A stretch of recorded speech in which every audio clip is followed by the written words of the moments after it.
Prends pitié de moi, Seigneur, je suis en détresse. Délivre-moi des mains hostiles qui s'acharnent.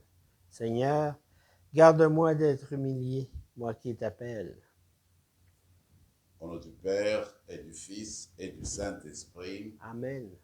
la grâce de Jésus-Christ notre Seigneur, l'amour de Dieu le Père et la communion de l'Esprit Saint soient toujours avec vous. Et avec votre esprit. C'est un vendredi aujourd'hui et nous approchons davantage de la semaine sainte. Et on sait que le vendredi, c'était le jour de notre salut. Le Seigneur est mort pour nous, pour notre vie, pour notre bien. Et la résurrection au dimanche de Pâques va nous rappeler que Dieu l'a accrédité, que Dieu a confirmé son Fils et qu'il nous invite à le rejoindre dans ce mouvement de sortir de la mort pour entrer dans la vie. Au jour d'aujourd'hui, ce vendredi, nous apprenions à mourir en nous-mêmes pour ressusciter avec le Christ à une nouvelle vie, la vie d'amour, de compassion, la vie de la fraternité. Au début de cette rencontre, commençons par nous tourner vers la miséricorde de Dieu. Je confesse à Dieu Tout-Puissant, je reconnais devant vous, frères et sœurs, que j'ai péché en pensée, en parole, par action et par omission. Oui, j'ai vraiment péché. C'est pourquoi je supplie la bienheureuse Vierge Marie, les anges et tous les saints, et vous aussi, frères et sœurs, de prier pour moi, le Seigneur notre Dieu.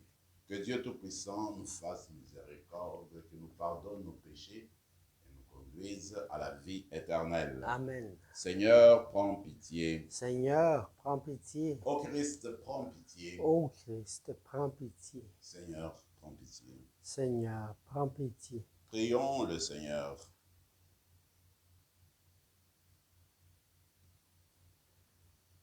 Pardonne, Seigneur, les fautes de ton peuple, puisque notre faiblesse nous a rendus captifs des liens du péché, que ta tendresse nous en délivre. Par Jésus-Christ, ton Fils, notre Seigneur, qui vit et règne avec toi, dans l'unité du Saint-Esprit, Dieu, pour les siècles des siècles. Amen.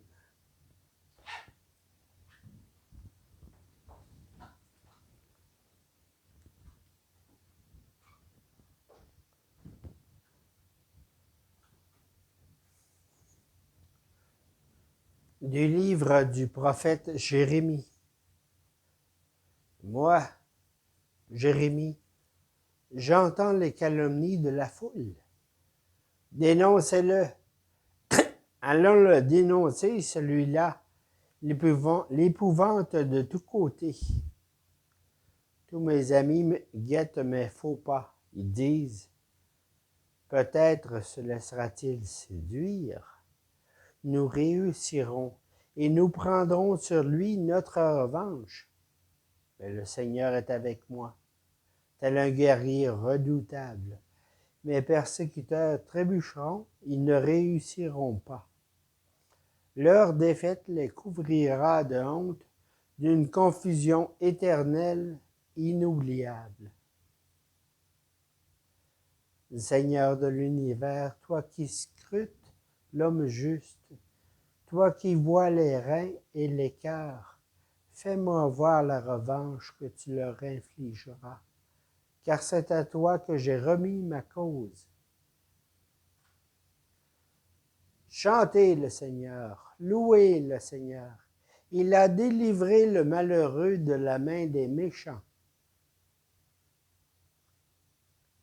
Parole du Seigneur. Nous rendons grâce à Dieu.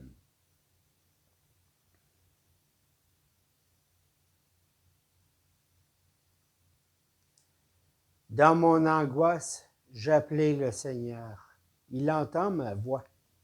Dans mon angoisse, j'appelais le Seigneur. Il entend ma voix. Je t'aime, Seigneur, ma force. Seigneur, mon roc, ma forteresse.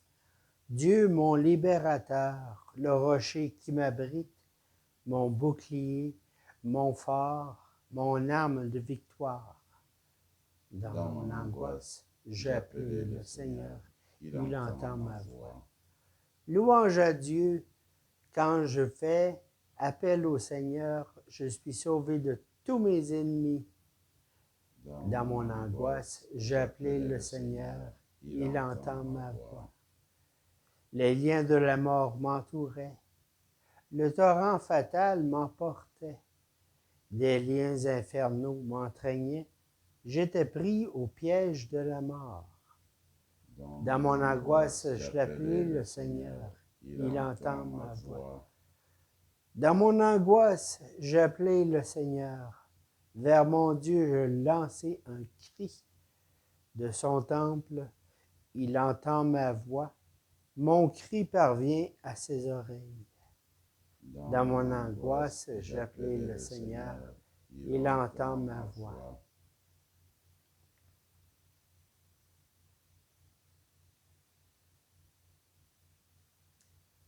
Gloire à toi, Seigneur, Fils du Dieu vivant. Tes paroles, Seigneur, sont esprit et elles sont vie. Tu as les paroles de la vie éternelle. Gloire à toi, Seigneur, Fils du Dieu vivant.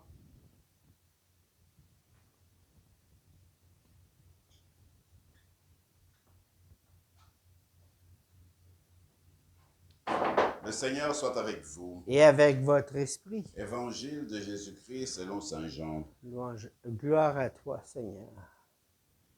En ce temps-là, de nouveau, des Juifs prirent des pierres pour lapider Jésus. Celui-ci reprit la parole. « J'ai multiplié sous vos yeux les œuvres bonnes qui viennent du Père. Pour laquelle de ces œuvres voulez-vous me lapider ?» Ils répondirent, « Ce n'est pas pour une œuvre bonne que nous voulons te lapider, mais c'est pour un blasphème. Tu n'es qu'un homme et tu t'es fait Dieu. » Jésus leur répliqua, « N'est-il pas écrit dans votre loi, j'ai dit, vous êtes des dieux. Et les appelle donc des dieux, ceux à qui la parole de Dieu s'adressait. Et l'écriture ne peut pas être abolie. Or, celui que le Père a consacré et envoyé dans le monde, vous lui dites, tu blasphèmes, parce que j'ai dit, je suis le Fils de Dieu. Si je ne fais pas les œuvres de mon Père, continuez à ne pas me croire. Mais si je les fais, même si vous ne me croyez pas, croyez les œuvres. Ainsi, vous reconnaîtrez et de plus en plus que le Père est en moi et moi dans le Père. Eux cherchaient de nouveau à l'arrêter, mais il échappa à leurs mains. Il repartit de l'autre côté du Jourdain, à l'endroit où, au début, Jean baptisait, et il y demeura. Beaucoup vinrent à lui en déclarant, « Jean n'a pas accompli de signe, mais tout ce que Jean a dit de celui-ci était vrai. » Et là, beaucoup crurent en lui. Acclamons la parole de Dieu. Louange à toi, Seigneur Jésus.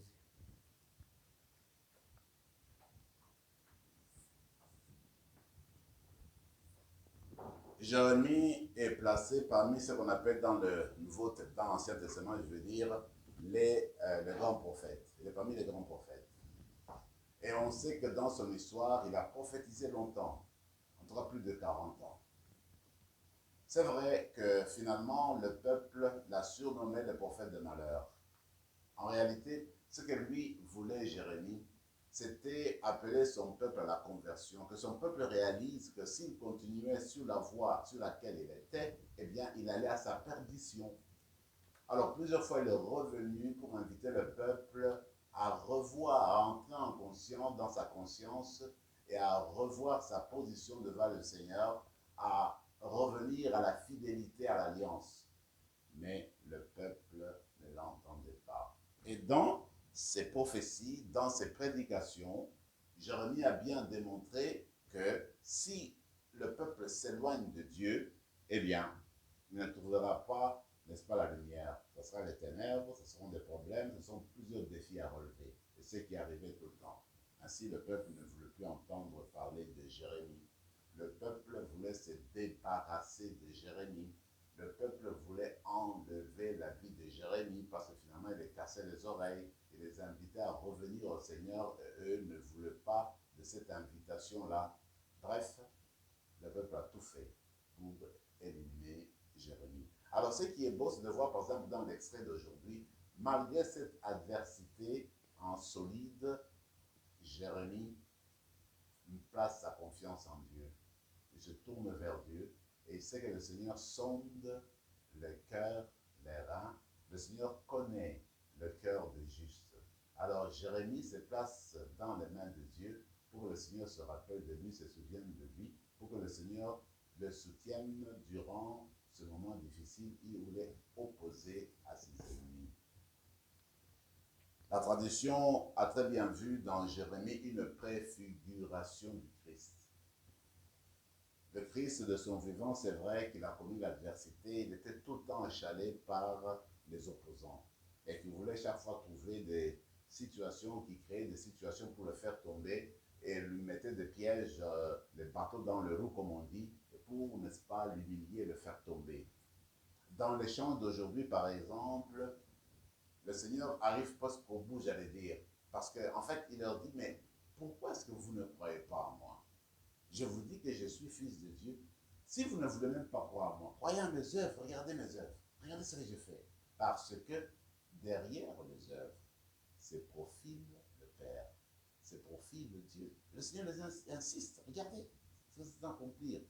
Toujours pour inviter le peuple, inviter les gens qui l'entouraient, ses interlocuteurs, à aller plus loin, à découvrir la présence de Dieu dans leur vie. Et encore là, c'était des hésitations, c'était difficile pour le peuple de faire le pas, de faire ce qu'on appelle le saut de la foi. C'est curieux, il me semble que quand le cœur humain ne veut pas, quand c'est vraiment fermé, tu fermes ton cœur, tu fermes ton esprit, eh bien, Dieu aura beau te faire des présentations, Dieu aura beau te faire des clins d'œil, mais toi tu refuses. Il y a le refus de l'être humain, il y a ce rejet de l'être humain, il y a toujours cette liberté que nous avons et Dieu ne cesse de venir frapper à nos portes. C'est comme la personne qui entend frapper à sa porte, mais qui ne veut pas se lever pour ouvrir la porte. On aura frappé, on donne des coups de massue, on met de la sirène, on fait tout ce qu'on veut pour que la personne puisse se lever. Tu refuses de te lever. Tu as fermé ta porte, tu refuses. Rien ne peut arriver parce que tu refuses de te lever, d'aller ouvrir la porte. Vous vous rappelez, dans l'Apocalypse, le Seigneur dit, écoutez, je suis là, je frappe à ta porte. Alors celui qui ouvrira la porte de son cœur, moi j'entre, je passe du temps avec lui, je soupe avec la personne, on entre en communion. Il y a toujours et toujours cette petite part qui nous revient. C'est l'ouverture de notre cœur à Dieu. C'est se laisser transformer, se laisser porter par la parole de Dieu. Alors quand nous regardons l'attitude des adversaires de Jérémie, même de ceux de Jésus, il faudrait qu'on fasse attention nous aussi. Peut-être qu'il arrive des moments où notre cœur est bouché, fermé complètement, et nous ne voulons rien entendre de la parole de Dieu parce que nous voulons que les choses se passent de notre manière. Parce que nous voulons en fait dicter Dieu, lui dire quoi faire de notre vie. En fait, ce que nous devons faire, vous et moi aujourd'hui, alors que nous tendons vers la fin de ce temps important, le temps de carême, c'est de plus en plus demander à Dieu de nous envoyer son esprit pour que nous apprenions à nous abandonner dans ses mains, comme l'a fait Jérémie, comme l'a fait Jésus. Finalement, pour dire, tout cela, je le remets dans les mains de Dieu. Même si je ne vois pas clair, même s'il y a tant d'obscurité, je sais une chose, que le Seigneur sonde le rein et le cœur des personnes, que le Seigneur a les choses en main, que le Seigneur, c'est lui l'acteur principal et c'est lui qui mène, n'est-ce pas, la vie. Alors, dans ce sens-là, il me semble, alors que nous tendons vers la fin de ce temps important, c'est dans ce sens-là, je crois qu'il faudrait que nous nous orientons vers le Seigneur et nous présentions notre cœur à lui, que nous soyons là pour lui, malgré tout. Et lui, le Seigneur, ne déçoit jamais. le Seigneur Jésus est ressuscité. Même quand tout le monde pensait que tout était fini, le Seigneur, Dieu est parti le prendre au-delà de la mort. Personne ne s'y attendait. Alors, dans la célébration d'aujourd'hui, offrons notre semaine sainte qui va bientôt commencer, nous allons l'offrir au Seigneur pour que durant cette grande semaine, eh bien, chacune de nous puisse faire une expérience extraordinaire de la vie d'intimité, de la vie de communion avec Jésus, pour qu'après avoir vécu avec lui durant cette semaine sainte, eh bien, que nous en sortions renouvelés avec un nouvel espoir, une nouvelle manière de voir les choses, un nouveau souffle pour justement continuer le message de l'Évangile, d'annoncer que Jésus est vivant, de l'aimer et de le faire aimer aux autres. Amen.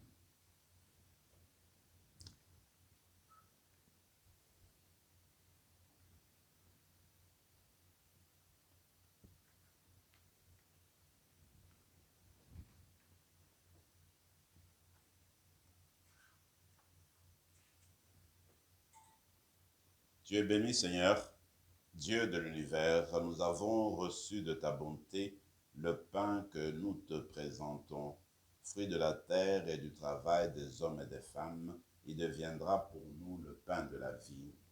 Béni soit Dieu maintenant et toujours.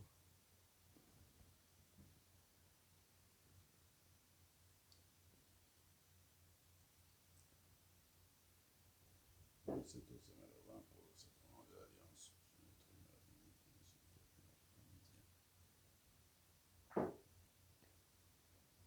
Tu es béni, Seigneur, Dieu de l'univers, toi qui nous donnes ce vin, fruit de la vigne et du travail des hommes et des femmes.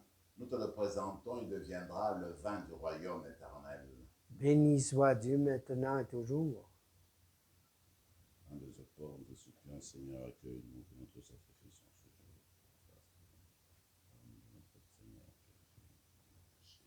Prions ensemble, mes frères et mes sœurs, au moment d'offrir le sacrifice de toute l'Église. Pour la gloire de Dieu et le salut du monde. Dieu de miséricorde, donne-nous de pouvoir toujours te servir à ton autel avec respect et de trouver le salut dans la participation fidèle au mystère que nous célébrons. Par Jésus le Christ, notre Seigneur. Amen. Le Seigneur soit avec vous. Et avec votre esprit. Élevons notre cœur. Nous le tournons vers le Seigneur. Rendons grâce au Seigneur notre Dieu. Cela est juste et bon. Vraiment, il est juste et bon pour ta gloire et notre salut de t'offrir notre action de grâce toujours et en tout lieu. Seigneur, Père très saint, Dieu éternel et tout-puissant. Oui, l'univers entier, sauvé par la passion de ton Fils, peut désormais proclamer ta grandeur. Par la puissance incomparable de la croix, apparaît en pleine lumière le jugement du monde et la victoire du crucifié. C'est pourquoi, avec les anges et tous les saints, nous te louons, Seigneur, et nous exultons de joie en proclamant. Saint, Saint, Saint le Seigneur, Dieu de l'univers. Le ciel et la terre sont remplis de ta gloire. Hosanna au plus haut des cieux. Béni soit celui qui vient au nom du Seigneur. Hosanna au plus haut des cieux. Toi qui es vraiment saint, toi qui es la source de toute sainteté, Seigneur, nous te prions, sanctifie ces offrandes en répandant sur elles ton esprit, qu'elles deviennent pour nous le corps et le sang de Jésus le Christ notre Seigneur. Au moment d'être livré et d'entrer librement dans sa passion, il prit le pain. Il rendit grâce, il le rompit et le donna à ses disciples en disant, « Prenez et mangez-en tous, ceci est mon corps, livré pour vous. »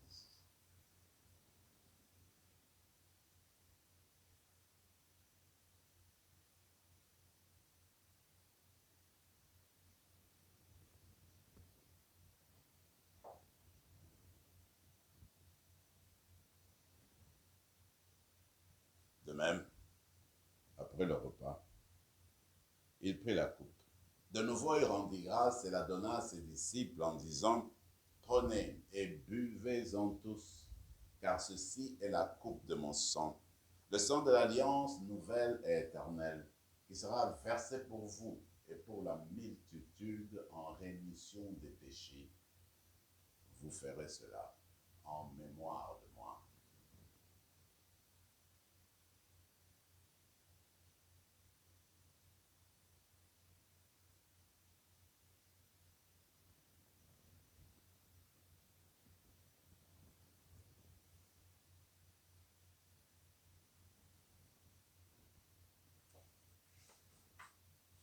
Acclamons le mystère de la foi.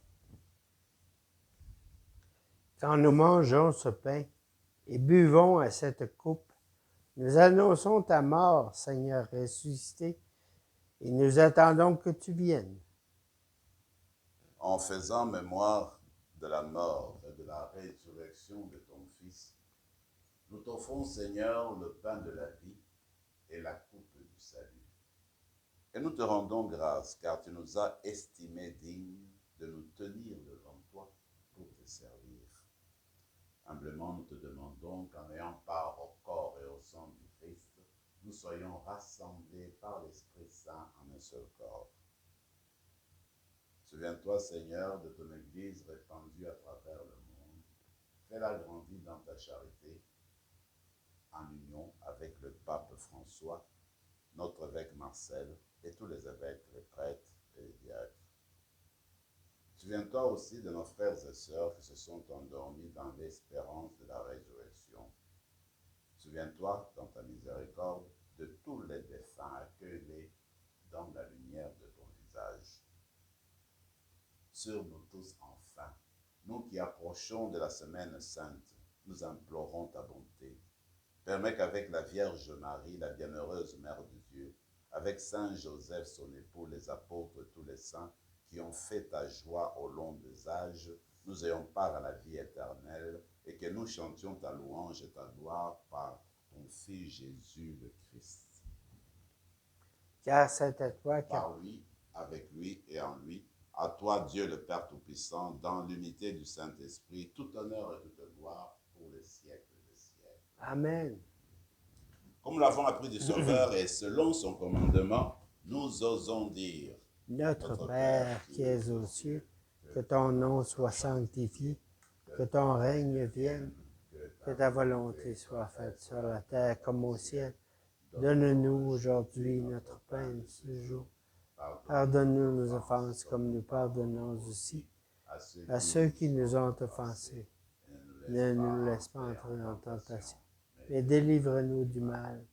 Délivre-nous de tout mal, Seigneur, et donne la paix à notre temps. Soutenus par ta miséricorde, nous serons libérés de tout péché, à l'abri de toute épreuve. Nous qui attendons que se réalise cette bienheureuse espérance, l'avènement de Jésus-Christ, notre Sauveur. Car c'est à toi qu'appartiennent le règne, la puissance et la gloire pour les siècles des siècles. Seigneur Jésus-Christ, tu as dit à tes apôtres: je vous laisse la paix, je vous donne la paix. Ne regarde pas nos péchés, mais la foi de ton Église. Pour que ta volonté s'accomplisse, donne-lui toujours cette paix et conduis-la vers l'unité parfaite, toi qui règnes pour les siècles des siècles. Amen. Que la paix du Seigneur soit toujours avec vous. Et avec votre esprit, Agneau de Dieu, qui enlève le péché du monde, prends pitié de nous. Agneau de Dieu qui enlève le péché du monde, prends pitié de nous. Agneau de Dieu qui enlève le péché du monde, donne-nous la paix. Seigneur Jésus-Christ, que cette communion à ton corps et à ton sang n'entraîne pour nous ni jugement ni condamnation, mais qu'elle soutienne par ta bonté notre esprit, notre corps et notre âme la guérison. Voici le Fils de Dieu, il est l'agneau de Dieu qui enlève le péché du monde. Heureux les invités au repas des noces de l'agneau. Seigneur, je ne suis pas digne de te recevoir, mais dis seulement une parole et je serai guéri. Que le corps et le sang du Christ nous gardent pour la vie éternelle. Amen.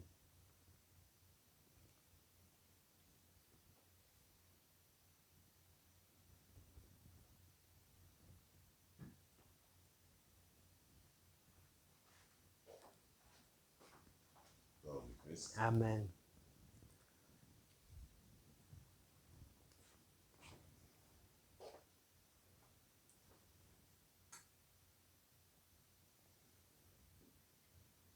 Prenons maintenant quelques moments de silence et de prière dans nos cœurs.